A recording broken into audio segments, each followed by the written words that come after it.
All right, everybody, welcome to Hand Stamped Toast. That's our show. We are a Westworld podcast. Welcome to Nerdcyclopedia. I am Scott, and you'll see below me Sam and Ken, and we are here to talk about Westworld Season 3, Episode 8, Crisis Point, the season finale.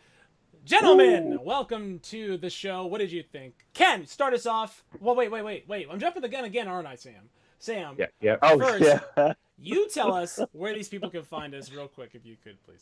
We cannot wait to get into this We're now. We excited. just wanted to dive right in, head first and everything. But first, let's make sure that you guys are going to nerdcyclopedia.com. Make sure that you are clicking on the links that take us to our social media outlets at Nerdcyclopedia on Instagram, Facebook, and also on Twitter. Make sure that you are giving us feedback, emailing us feedback at nerdcyclopedia.com. Make sure that you are subscribing and telling your friends and sharing these videos. We love it. We love the response that we're getting on our YouTube, Nerdcyclopedia. And of course, make sure that you're subscribing to all our podcasts at anywhere that you're listening to our podcast on Apple Music, Apple Podcast, Stitcher, Google Play, wherever you listen to your favorite podcast, Stitcher, iHeartRadio, we are there. That's right. Nerdcyclopedia, check us out. You're already doing that if you're listening to this or watching this, so thanks a bunch. Gentlemen, we have arrived at the end of the world. That's right. We have reached the apocalypse point. Ken, what was your favorite part about this episode? Actually, I really dug the blackout shootout scene with May. Yeah, that's cool. I mean, that was legit. That was so cool. Lights out. All you saw was gunfire in a completely darkened room. Well, who's going to be there when the lights pop back on? Because that's really that's really what I was thinking. That was a great scene. So really, we haven't arrived at the end of the world. We just see how the world will end. That's true. Robots on robot violence. It's a story as old as time. Sam, what was your favorite thing that you saw? What was your favorite thing you saw tonight?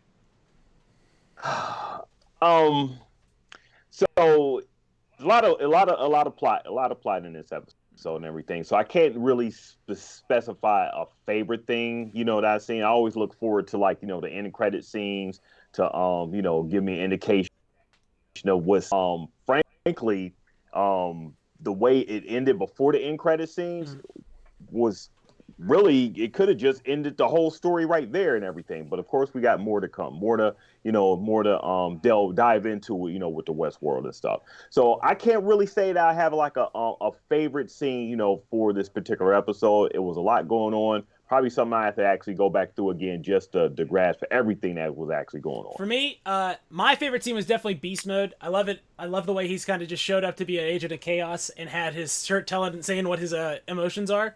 Awesome to see him. All the rioting scenes, the way that that Dolores sort of used humanity's avarice against it, and sort of in a way to unravel a society. A lot of really cool stuff for sure. One thing I want to mention is as a direct sort of thing, we've been talking about on our show a lot about predeterminism and free will and whether or not free will is real. And one thing that was really sort of neat is that they did kind of come out and say right away, nope, free will is real. Just kidding. This is all, nope, it's real. You get a choice. I was personally gratified that they did that because we spent so much time talking about the weird philosophical things on this show because I'm a weird philosophical guy. That's why I don't have more than 2 friends at once.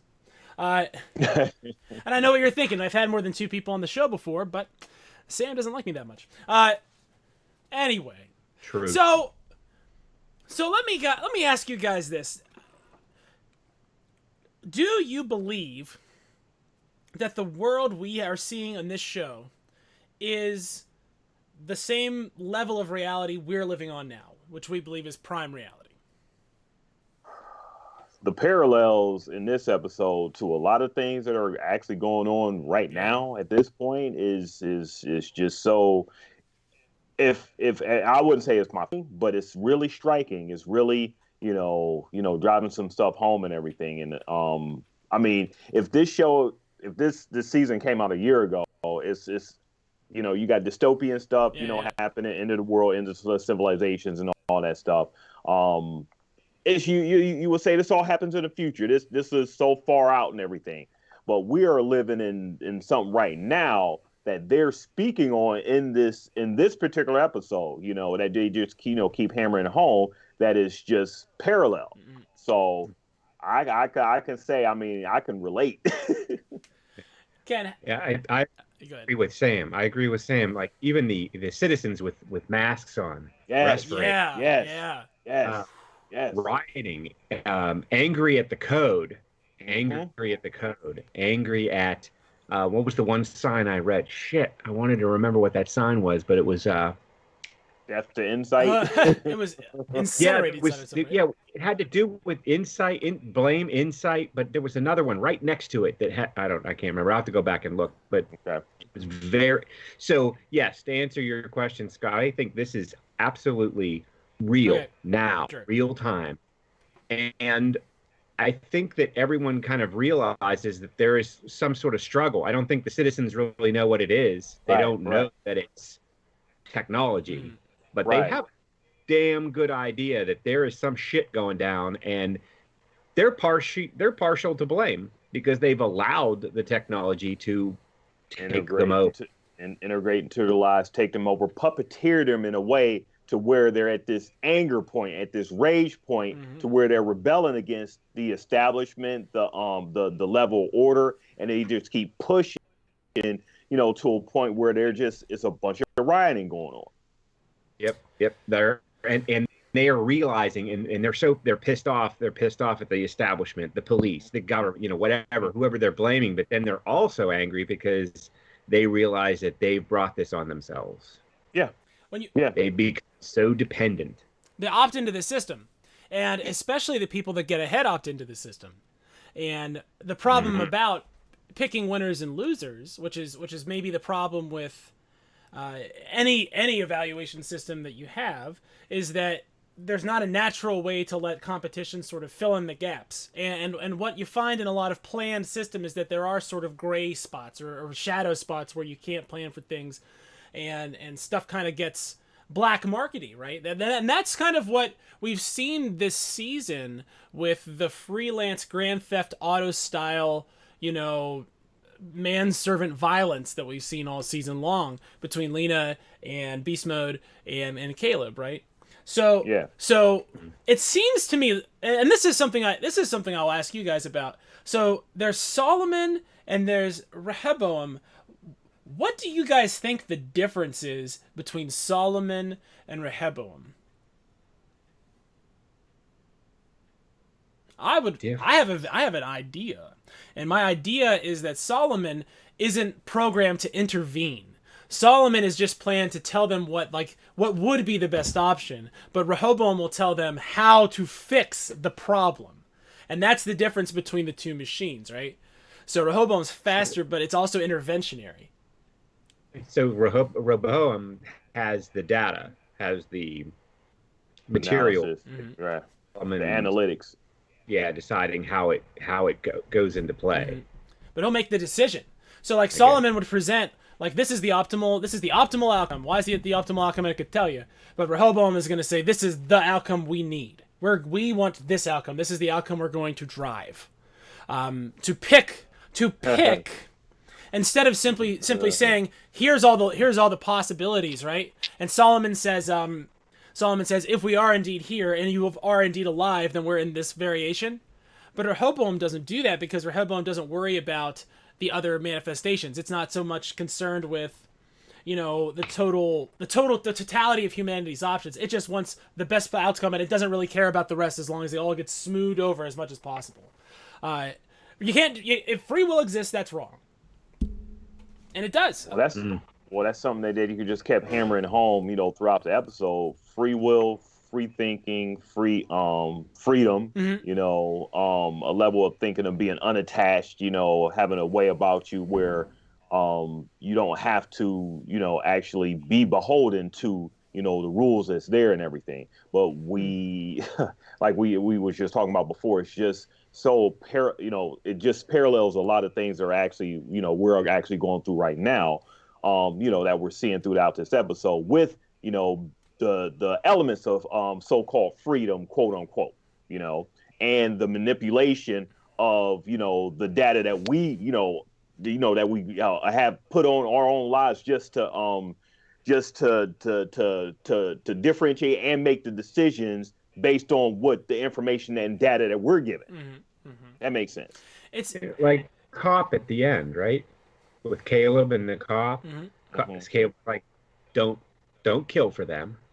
And what did the cop do? Slid the gun away, let Caleb get into insight. So that guy kind of became a hero in a way, because he let Caleb into the insight where he was trying to get to. So that cop was exercising his free will. Probably the last one ever. last cop or the last free will? The last use of free will ever in this series. That was it right there. Everyone else from now on is a program. Absolutely.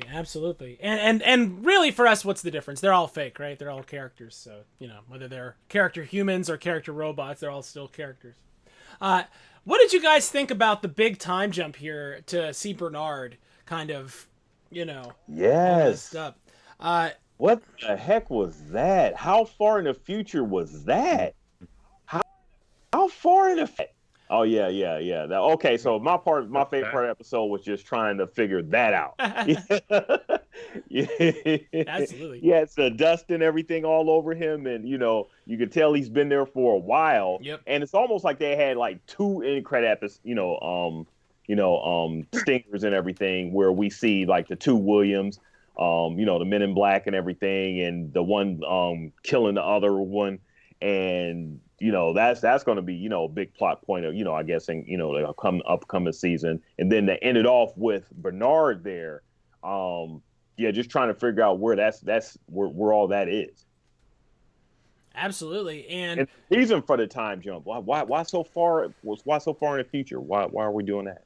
Well, who knows how far that is, but remember what Bernard was doing is he was opening a world occupied by computer programs who have designed the world as they would like without the need for resources, right? Which, think about like computer processing relative to our perception and how much more time would have elapsed for them in this reality than it has for humanity in our reality. Think about processing speeds versus, this. We move at one speed, and it's the speed of time. Robots, computers, they can move a lot faster if they want to because they're not tied to, biology like we are, which is, I guess a weakness, but whatever. It is the way it is. Absolutely. This was a lot more of a linear season than the last two, huh? Not a whole lot of mystery. We did get to see Lawrence Dolores in the middle of the episode, which was pretty sweet. To see who else she took out of the park. So Lawrence is the answer to that. The Dolores and Charlotte Hale. Now, let me ask you guys this, because I can't remember if have they talked about if Charlotte is related to Arnold at all? Is that something that they've mentioned on the show? I can't remember. You guys remember? Anyone in chat remember? No, I can't remember any relation, to that. Okay. I don't even remember them interacting a whole bunch, So Arnold's wife refers to their son as Charlie. Okay. And says he's gone and I miss him, right? So why wouldn't Arnold build a version of Charlie, aka Charlotte? Or perhaps Charlie is Charlotte and just change their name. What's the difference?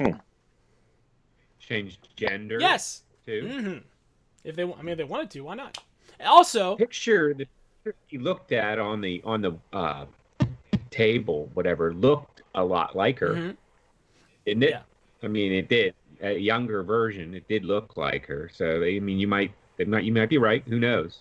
Plot twist. Man, this is the type of show that has like all these questions that then they resolve them, and so you're just sort of almost like, we don't want to recap. I don't want to just sit here and talk about like every scene as it unfolded or whatever. But, all the what ifs questions are sort of answered. So, yes, she did, in fact, pick Caleb on purpose, right? That was on purpose. And it's because he chose not to hurt her when he was in the park as a military trainee. Choice. she was always searching for her champion. She was always searching for the key, the one that would bring balance. The one that would keep dirty, grubby humans from assaulting her all the time, right? Things. It all ties back to Star Wars at the end. Everything does for us. That's a good thing ultimately. I think. So how about May? Yeah. Okay, her driving force, but basically throughout this season, these seasons and stuff, and this season she got the promise from, a man about finding her daughter. So she's still looking for that, and that's still the elusive thing that she can't have, and I'm surprised that they didn't really delve a little bit more into that, within this episode. She made her peace real fast with, my daughter's not around and Serac lied. She did. But she did. Yeah. She did get her pound of flesh before making her peace with Serac, right? She definitely got her pound of flesh. One thing that really piqued my interest this week was when Dolores said, "You're all copies of me." You know what I mean? That was so interesting to think about how every host we've seen and every host personality, all of them are all just overlays of the main operating system, which is Dolores. Weird, right? Because all the other hosts failed, right? She's sort of like what the Eve, it had to be a beginning point. So eventually, if you really want to think about it and put it in her, there had to be copies of a program in order for other programs to exist and everything, in order for them to develop. So she's right. They're all like copies, some version of the same the same central system of what Dolores was in the beginning. Yeah, she's the mother. She's the mother, and then she gets out of that coffin-y thing in the hidden warehouse, and she's like, and she's got the exoskeleton and stuff, and she's like in the old, like the war host, you know what I mean? Like the robot chassis, and she's ready to just mix it up and be a problem. And then Rehoboam ate her, and then she was inside Rehoboam, I guess, right? I suppose. Yeah. Because of the beautiful memories at the end, and I need that explained to me a little bit better. That's okay. I'm sure it'll come to me when they release. So do we believe Serac is real now? Yes. Yes. He can bleed. Damn it. I feel like because I was a big proponent of he's not real. I don't know how I feel about the whole pay no attention to the man behind the pay no attention to the man behind the curtain.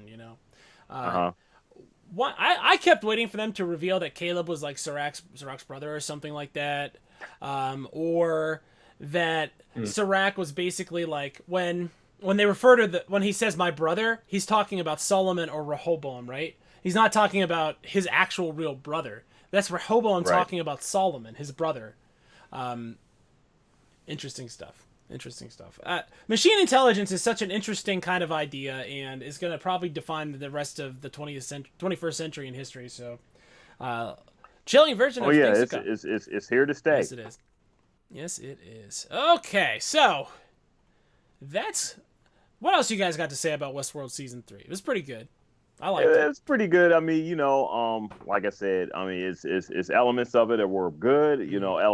Elements that were better. A lot of great action and great visuals. This season better than actually. This is probably the best visual season that I can say of Westworld. It was westerns, but I'm not particularly into westerns all like that.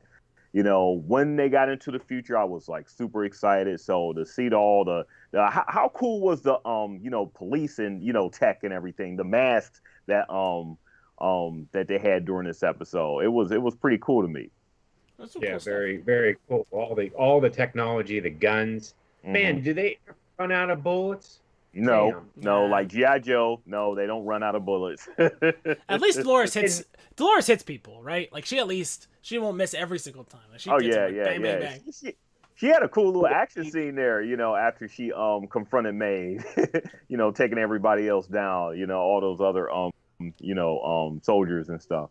Um yeah, so yeah, her and her showdown with Maeve, that was pretty good.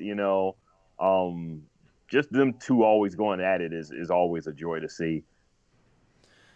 Oh man, what a great fight. Very climactic, Ken. What did you think?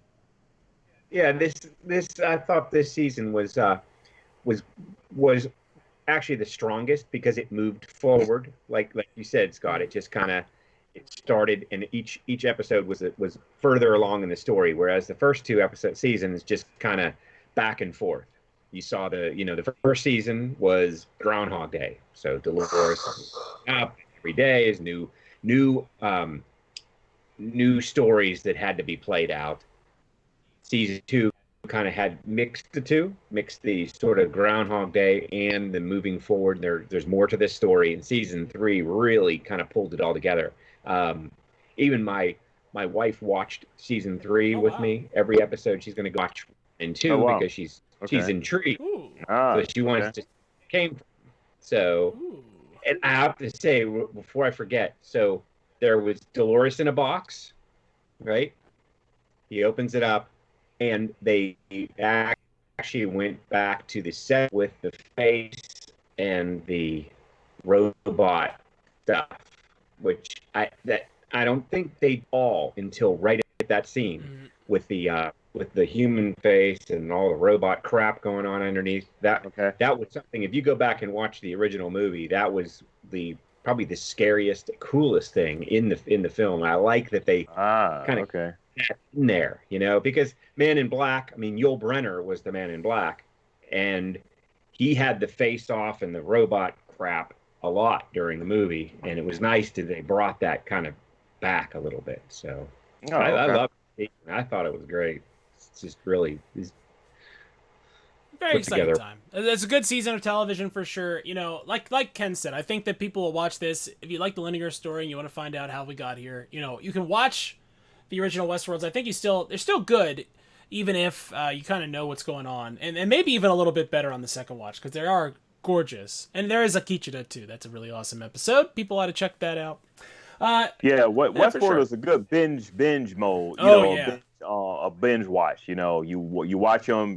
Maybe 3-4 at a time, or if you have time, just get through all 10 episodes and all. This season was only 8 seasons, so it's a quicker season. And like Ken said, this season was a lot more straightforward, which probably was the reason why they reduced it to 8. Just to advance the plot. That much more. I guess a question, guys, what can we expect on, if they're going 6 seasons, and we're already on number 3, they're midway through the story, what do you think we can expect, for these, for at least next season? What do you think, Ken? More humans are going to die. Lots of humans are going to die, and they're going to be surprised too. There's going to be a lot of because they're not going to know that their wife or their boyfriend was a robot. So there's going to be a lot of human executions. What I would to sort of expound on that point, what I would like to see is I would like to see the world outside of the host and the establishment and everything. I want to see more, what's going on in the world and how this is actually everything that's going on, surrounding them is actually affecting, humanity. I want to see like, real people and their reactions and just how they're, just reacted to everything that's going on around them. We already know, Dolores, Maeve, and, Caleb and everything, but to see elements of humanity, maybe just track, a single, family, throughout maybe like a few episodes will be really interesting to see. Well, we saw how well that worked out. Charlotte's family didn't fare very well, so I don't know. I think we're in for even more fast forwarding in science fiction, and one of the things about this season that was special in regards to the other two is that we were in the modern setting, a postmodern setting, a futuristic setting, instead of a Western setting dressed up in the veneer of sci-fi. Westworld Season 3 took a step forward. In fact, it moved from the speed of a train and moved into the speed of a flying police helicopter car. I enjoyed it a lot because it brought things to the fore. And if the first season was the maze and the second season was the door, the third season was burning the house down. Because they definitely burn that house down, especially towards that end. You got to grade the road. That's the way they say. Yeah. Were we disappointed that this was the actual reality? Because I know we were kind of speculating that was all this real, or what was any part of this just something through like the lens of another or whatever. So were we how are we with the way just the episode ended before the credits? I'm all right with it. I thought it was like you said, saying earlier, if it had ended before the at the credits, and we didn't have, which it would have been good. The season would have ended correctly. Right. So I don't know. I think we're getting to that. I don't think we've seen exactly what the reality is yet. I think there's still a lot to play. Yeah. Still building the foundation for us to be amazed at.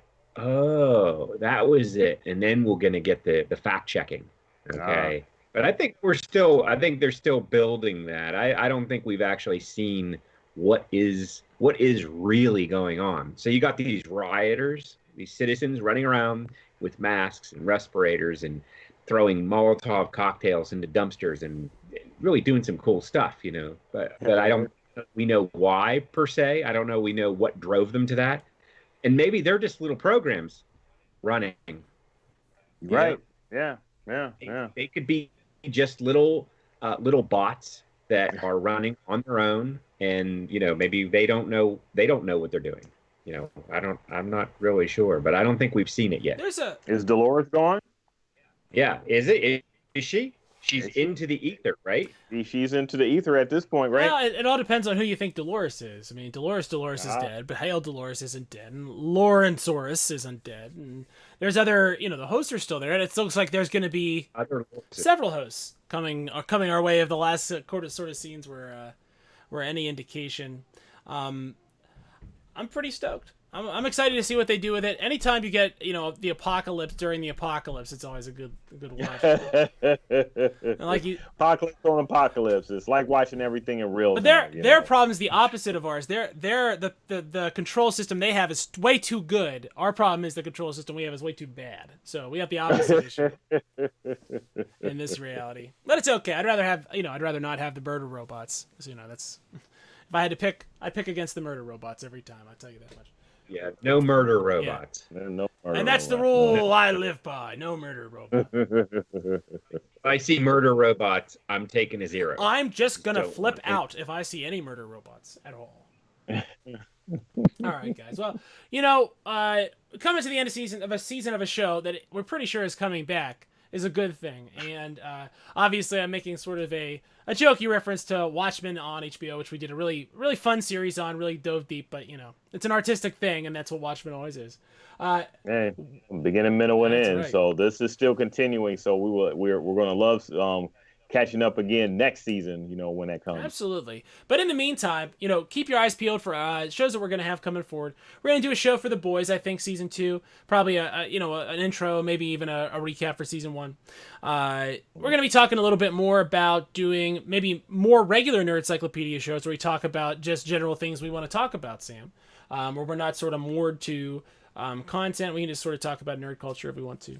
Ken, obviously, is welcome on that show, although he hasn't appeared quite yet. That's okay. That's it. All right, guys. Anything else you got to add before we sign off here for the season? Yeah, like I said, looking forward to seeing what's going to happen next season. Love that end credit scene. With Bernard. Dust all over the head. Great way to keep you intrigued for next season. Absolutely. Ken, any final thoughts? What he said, and most importantly, stay home, stay safe. Hopefully you're watching this video after this is done, and everything's fine. And if not, everything probably will be fine, just not for everybody. Ladies and gentlemen, Ladies and gentlemen, season 3 of Westworld. We're Nerd Encyclopedia. That's us. And this is Hand Stamped Hosts. Ladies and gentlemen, we'll see you later. Hand Stamped Hosts. See you.